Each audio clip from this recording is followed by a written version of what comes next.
Going through the same programmatic review of the NIH that we did on education funding. So NIH is a program that if they were a company that went through the last pandemic, their stock prices would be in shambles. So a lot of people are told in like elementary or middle school that Congress has the power of the purse. They're the ones who approve and facilitate the spending of money for the American government. But no, apparently this guy right here is the one who has that power. And a lot of people think that the government should be in place to kind of be a social safety net for people. Sometimes individuals are born with disabilities, people are disadvantaged, and maybe some things like building public services like roads, septic systems, well water, all this wouldn't really be ran effectively and efficiently by for-profit industries because they're, one, incredibly expensive, two, public services, and three, businesses aren't necessarily liable to lasting forever, whereas government holds up the infrastructure of everything around us.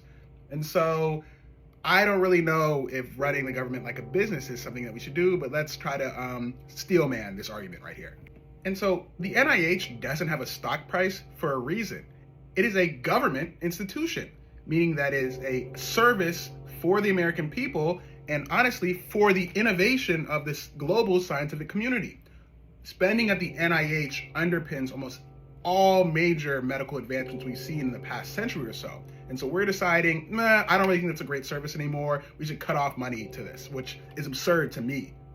If we do want to evaluate the economic impact of the NIH, we can in a couple ways. And the NIH on their website that Russ apparently has not read, you can see how it's had such a big impact on the globe. So right here, you can see an overview of the direct economic contributions that the NIH has facilitated.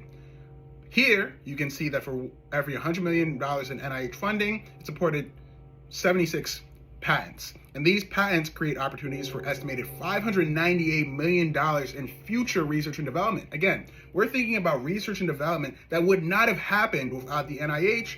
And some of these things may be unprofitable, but guess what? You have a lot of profits afterwards when you do R&D initially. Next, in 2023, every $1 of NIH funding generated $2.46 of economic activity. And so we're thinking about in our global economy, the activity that comes from NIH spending, it's not necessarily something measured in profit alone, it's something that's measured in economic activity across the nation.